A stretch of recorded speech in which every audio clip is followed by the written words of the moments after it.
Right on. So this is the Home Invasion 2.0 talk. So Home Invasion 1.0 would be like somebody busting in a window and going in, but now there's with the advent of smart home technologies, or at least the widespread the fact that they're getting put into more homes all the time means that lots of things in your home are going to be connected, and this trend looks like it's only going to grow over the years.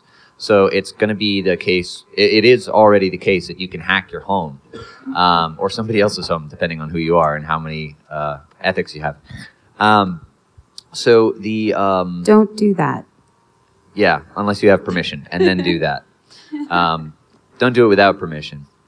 So, but first we're going to talk about who we are and why you should listen to us as opposed to some guy playing the slots. So I'm Daniel Crowley, and I work for TrustWave in the Spider Labs team as managing consultant, and pretty much all I do all day is break code. I'm Jennifer Savage. I'm a software engineer at Tabbed Out. I'm also their security contact. We make a mobile app that lets people pay for their restaurant tabs using their cell phone, so it's a hard problem in security. I'm David Bryan. I'm a senior security consultant with TrustWave Spider Labs. My day job is to break into things.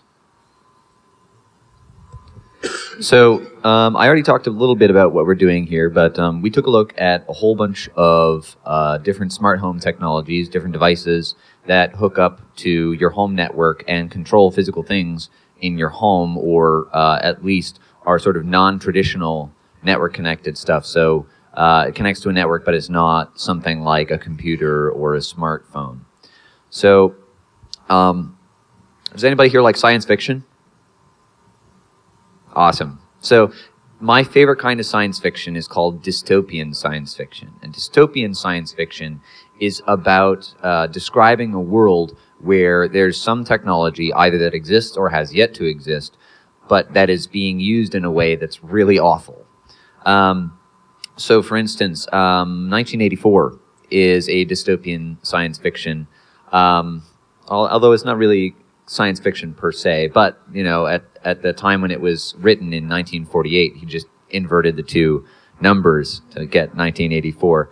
I don't know that the technology existed to perform mass surveillance, kind of like what is going on today. Yeah, anyway, so we didn't really heed that warning, and we didn't heed the warnings about the smart home and the potential for attacks against it. So at least that's what it looks like based on our research, and we'll talk about that a little bit more.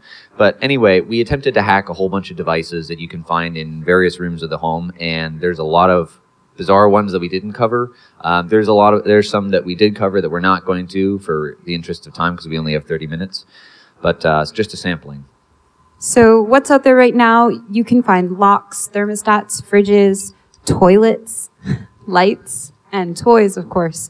And we tested something like 9 devices for our research. We're only going to present 3 in the interest of time here today, but there's actually a lot of work to be done in the field because there are plenty more devices we didn't get to.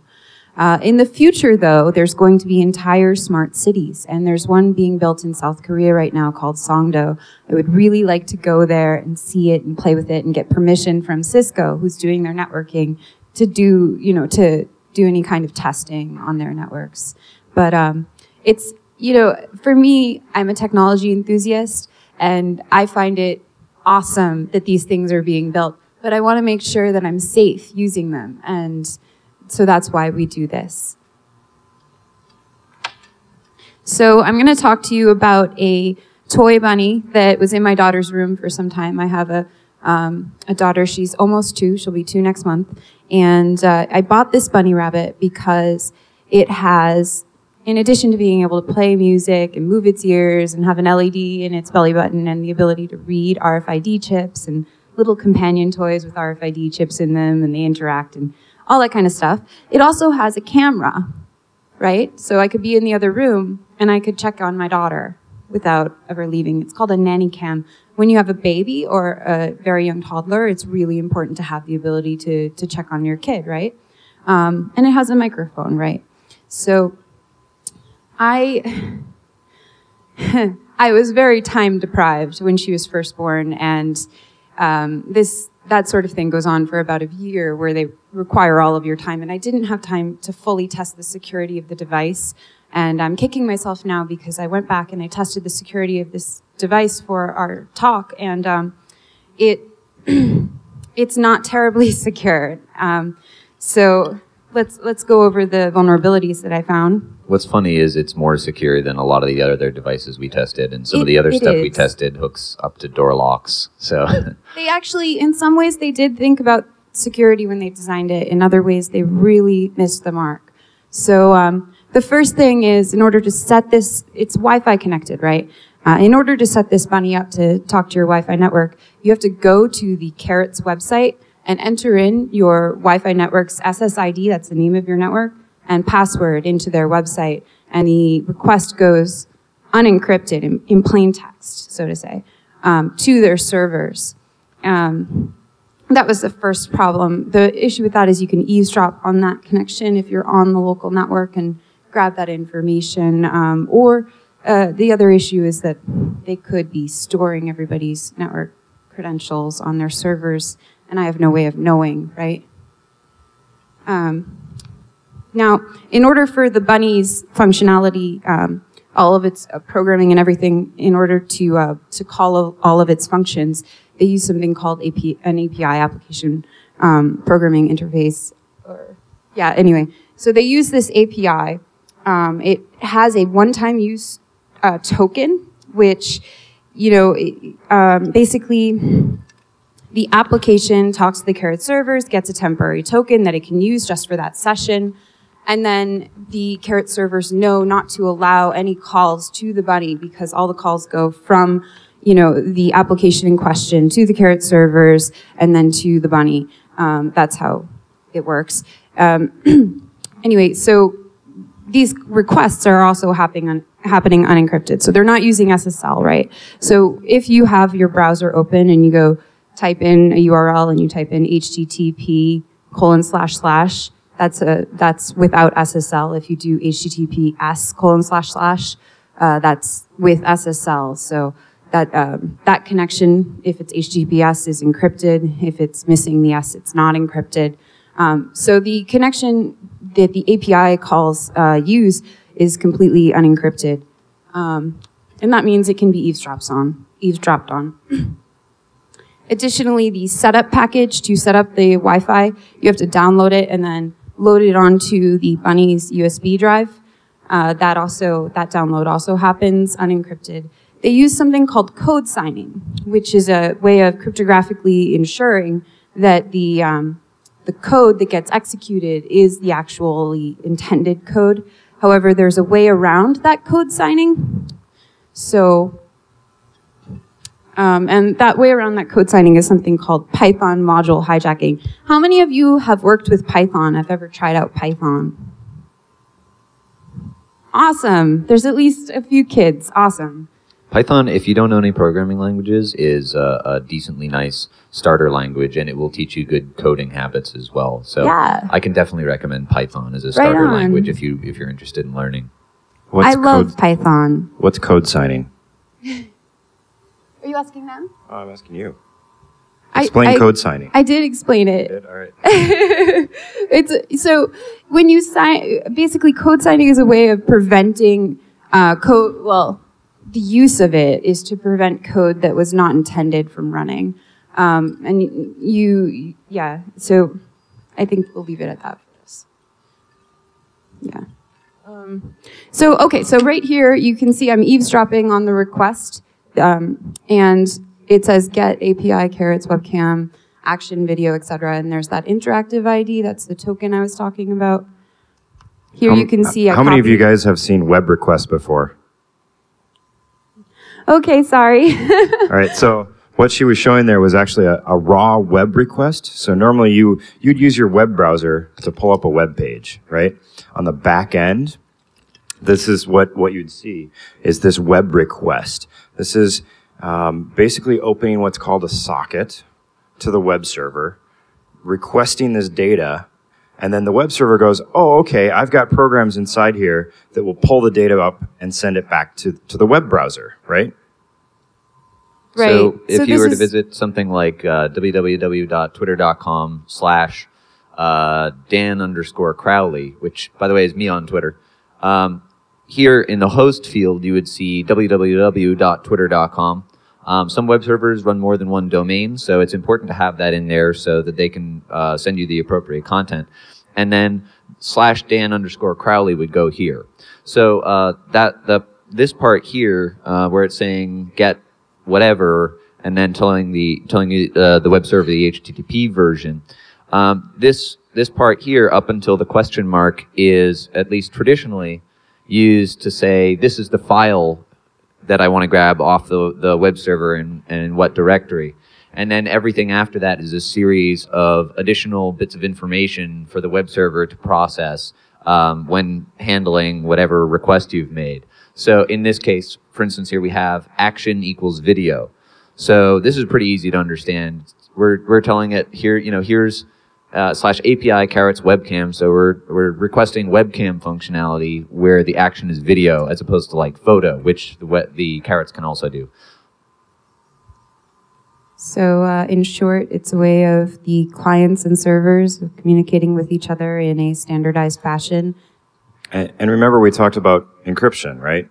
Encryption would protect this request going across the network so that someone couldn't necessarily intercept or eavesdrop it, right? Even if they eavesdropped on the traffic, they wouldn't be able to understand it because it would be encrypted, right?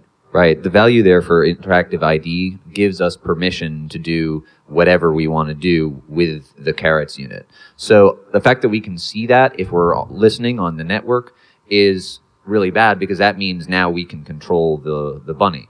Right. So this is a big problem. So here you can see I've taken that request, I've plugged it into api.carrots.com on my web browser, and then just appended that same request to the end of the URL. And I think one of the things that you have to I can see remember the video. is this request was originally initiated on a smartphone. The idea is that you would take your phone, plug in, oh, show me the bunny's video, right? And so it goes out, makes this request unencrypted in the clear, which you can then grab if you're listening on the network, grab and go and plug into your web browser. And now the app has nothing to do with that particular session. So I'm going to just fast forward to a video we have of this in action. For the iPhone, Carrots controller app, and I'm going to move the Carrots. Can you guys hear that? Using the app. This will send a request via the Carrots API to the Carrots server, and then the ears respond by moving. Now I'm happen to be eavesdropping on that request over here. And if I look at the request itself, I can grab from it an authentication token. It's a one-time use token, but what I found is that I can reuse this actually and use it to capture video instead. So I'm going to grab the interactive ID and the one-time use token, copy it, go over here to my web browser, paste it in, and change the action. So here it says the action is the ear moving. We're going to change the action to webcam. And let's see, it needs to be webcam action equals video.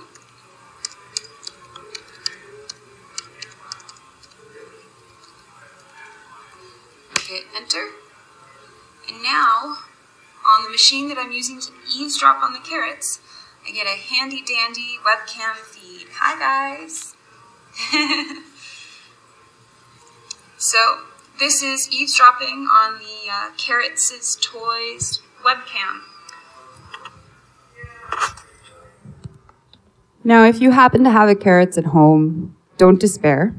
I have created something I call a bunny break. It's like a jailbreak except for the rabbit to get it to run your own code and not connect to the carrots server. In the interest of time, I'm going to skip the details on it. But after the talk, if you have a carrots, come talk to me and I'll show you how to do it, okay? Yeah, or if you're just interested. Yeah. So among other things, we hacked the toilet. And I say the toilet, but there's actually a whole bunch of these things. This is just one of several smart toilets out there. And this particular one, because we don't have $6,000 to speak, yes, this is a $6,000 toilet. From Japan. From Japan, of course. So we didn't buy the toilet, but we did download the Android application that you use to control it. So you download this Android application onto any Android smartphone, and you pair it with your toilet. And then you can control all the functions of the toilet, including music playback. There's like an air dryer. There's a bidet. If you don't know what a bidet is, it shoots water up from the toilet. You don't really see that around here, but there's one of them on these, and it's remotely controllable. It's a fancy, expensive toilet. It is a fancy, expensive toilet. And it's got a whole bunch of features that you can control through this smartphone application. So we took a look at the smartphone application, and what we found was there is no place to set up a username and password or enter a username and password. And when it pairs via Bluetooth, it has a hard-coded PIN of 0000. And so this means that anybody with an Android smartphone and the My Status application can control any one of these toilets. And here you see the call to exec pairing, which is like a Bluetooth subroutine that they put together just to pair with the toilet. And also there's some really weird icons and stuff in the application. And so I understand why it's a poo. And, it's from Japan, so like the blushing cheeks and everying, I get that. The Japanese. But I have no idea why he's got a police hat on. I have no idea why this is a policeman.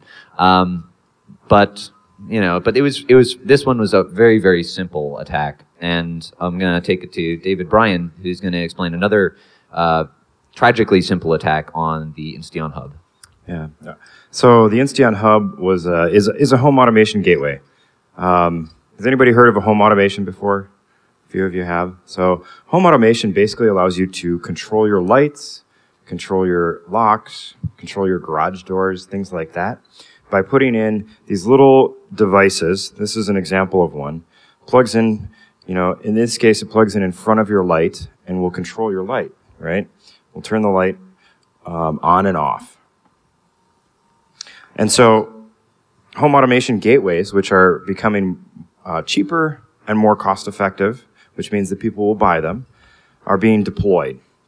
In this case, I purchased a Insteon Hub back in December of last year and discovered that it had some issues. I plugged it into my network, pulled up my smartphone. It's got an app, right? So the app has no concept of if there's an HTTPS or an HTTP on the application, right? This is because it's being presented to you in a smartphone way. It's not being presented to you through a browser. Pulled up the app and then ran a packet capture on my firewall or my gateway at home. So he monitored the traffic, but yeah. Yeah. I basically monitored the traffic between my smartphone and the Insteon Hub, and discovered that there was no encryption and there was no authentication or authorization. Does anybody know what authentication is? Can you tell me? What's that? Yeah, user identity. So a username and password, right? So there's authentication, there's authorization, and roles, right? These are integral to any sort of information security component. Authentication, if it's not there, that means that anybody can go and talk to that device, right? So that means if you set up this Insteon Hub in the way that it was intended to be set up, which is to have it open to the internet, and that means that anybody in the internet can connect to it, they could potentially come in and essentially take a look at what you're doing or what you have on your device. This is actually a screenshot from a Forbes article where the reporter went and did a search on the internet for this kind of stuff. She found it just listed on Google, right? after Yeah. hearing about our research. Yep, after hearing these kind of devices are indexed in Google, and there's also Shodan. So anybody who searched Google for this could find it and turn somebody's lights on and off from afar. Yeah, she actually called a guy up in Oregon and was like, "Hey, so don't do that. I don't know you, but I'm from Forbes, and I think I can control this stuff in your house." And the guy's like, "All right, go ahead and try, I guess." And so she flicked his lights on and off, and he's like, "Well, how about that?" So now keep in mind, what did she do there?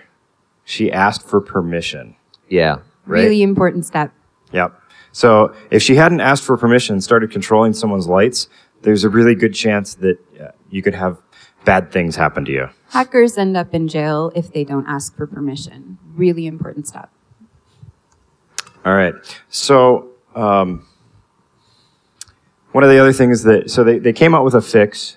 The next model has some form of authentication. I mean, it has what's called base 64 encoded authentication. So base 64 is literally encoding scheme, which means that they take and transition the plain text characters, username and password, to something that can be transferred across the internet without issue.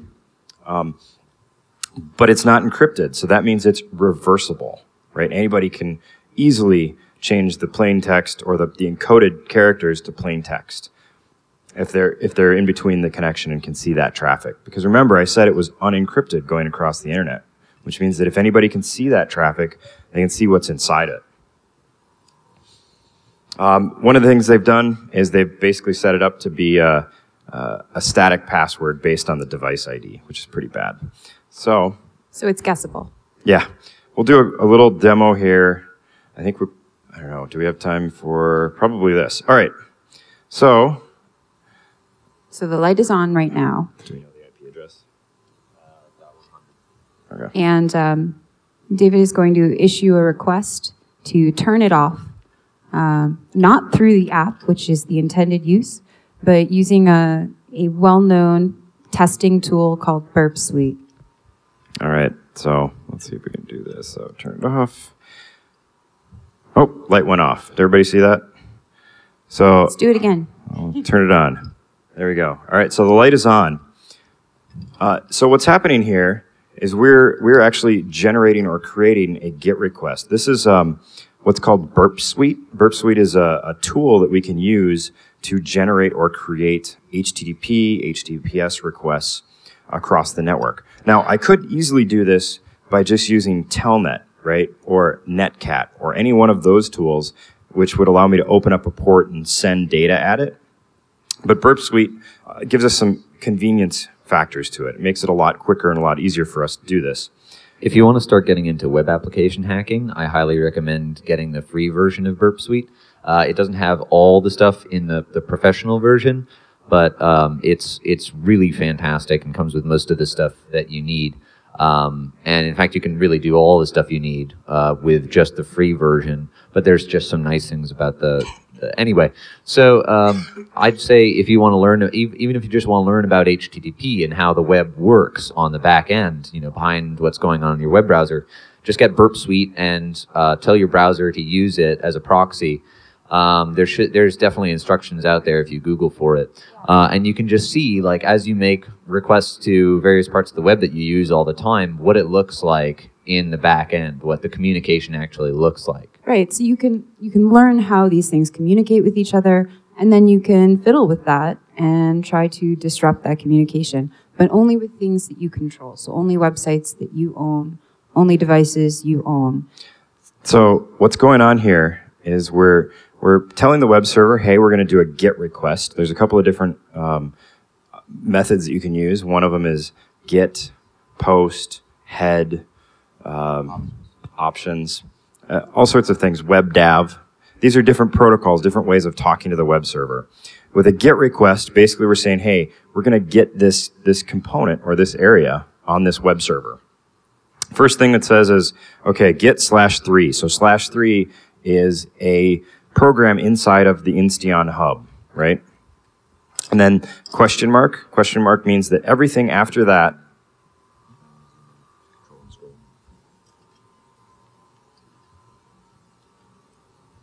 So you find out what these all mean just by playing with the request and figuring it out, right? So everything after the question mark is the parameters that we're sending to this program, right? And I happen to know that this is a header that basically says, all right, hey, Insteon device, wake up. I'm going to send you something. Then this one, these 3 bytes are called the Insteon device ID. So each device has its own ID, or I want to say it's like a MAC address, but it's half the length of a MAC address. It's 24 bits. And then you've got a separator and then a command. So this is 12, basically says, hey, turn this device on, right? Because we said, oh, okay, on. And then FF is just a buffer to fill out the buffer. And then equals I equals 3 is also just to terminate that command. So we send this request without authentication or authorization. This means that anybody can do this from anywhere. So I think that. You want to display it, turning it on and off again a couple times? I think it's fun. So we turn the light off, turn the light on. Yeah, and as you can see from taking a look, there's just very little information in this command here.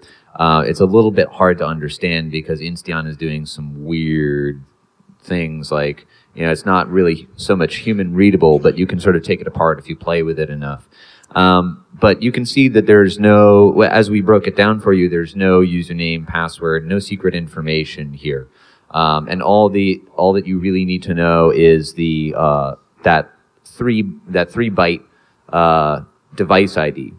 And actually there's a web interface exposed, which we saw earlier, the picture from the Forbes article, which shows what it looks like. And this will just disclose all the device IDs. And it's actually really easy to do because all you need to do is just find these things out there and then visit it with a web browser and click buttons. And you're turning people's lights on and off. It's very, very easy. So, shall we, how are we doing on time? Okay. I was going to pull it forward. Okay. What do we got? 5 minutes? Yeah. All right, great. Maybe we should do Q&A. All right, so... We should also do the bunny break demo. Oh yeah, so actually real quick, I've already loaded on my bunny break code here, and it's on this USB drive. I'm just going to plug it in and turn it on so you guys can see real quick.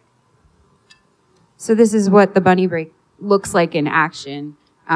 Basically, the first thing that happens is it loads up the Carrots OS. It's like embedded Linux, right? And after a moment, it's going to notice there's the USB drive, and the USB drive contains the auto-run Wi-Fi script.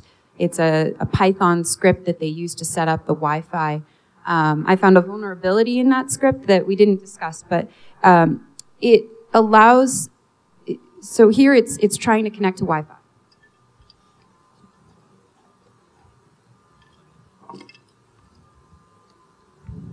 It allows me to replace the functionality of the script with my own script that I wrote in Python. And this script just runs and plays an MP3 file. But you could make it do a variety of other things. So.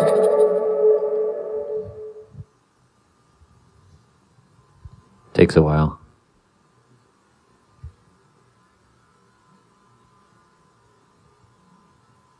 These are pretty low-powered devices, so they tend to be a little slow. I'm going to connect to the internet. It thinks it's running the auto-run Wi-Fi script. But it's running my MP3 file.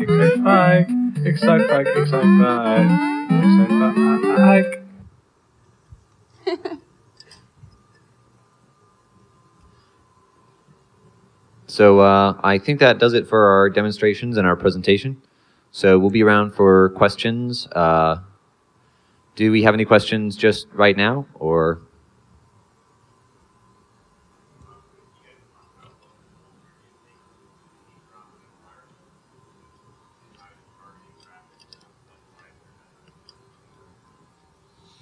So I think the question was, what tools are we using to eavesdrop or intercept the traffic?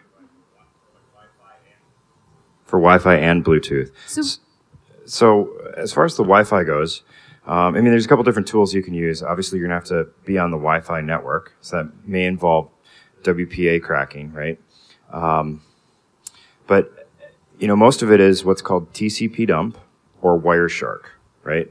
So TCP dump is a command line tool that puts the interface in what's called promiscuous mode. What promiscuous mode does is basically allow you to listen to anything that's on that network interface. Normally, network interfaces will ignore anything that's not specifically sort of like addressed to them. So imagine that you receive mail for everybody in your neighborhood, but you throw away all the copies of letters that aren't addressed to you. Promiscuous mode means you open up every single letter that you get, regardless of whether or not it's given to you. So Wireshark is a great tool as well. There are actually a lot of applications, not just Wireshark, but Wireshark is the most well-known. Burp Suite is a nice interception tool for anything HTTP, which a lot of stuff works on. And again, like I said, it's a free tool, so it's really, I definitely recommend it. I use it pretty much every day. Sorry, go ahead. And then as far as like network components, EtherCap is another tool that allows you to intercept at the low-level layer traffic going between hosts. So if you've got something that's an unencrypted protocol going between two different hosts, EtherCap will allow you to intercept that traffic, pretend to be the gateway, and then forward that packet along. So actually, intercepting traffic and analyzing it is a really great way to learn how the web actually works. You know, there are a lot of books out there that tell you how it works and how to use it, but they don't necessarily tell you the whole story. And it also allows you to, in many cases, these tools allow you to fiddle with the traffic, which is how a lot of these attacks are actually performed. So as far as Wi-Fi, you know, as far as Wi-Fi with hardware, pretty much any laptop will do, because you can get an external Wi-Fi card that can do promiscuous mode and packet injection. There's a all right. Okay, sorry, we got to wrap it Great. up. Thank you. Thanks, guys. Thank you. We will be around for questions for a little bit. I hope you guys go home. If you have smart appliances, test them. See if you can find vulns. It's really important work.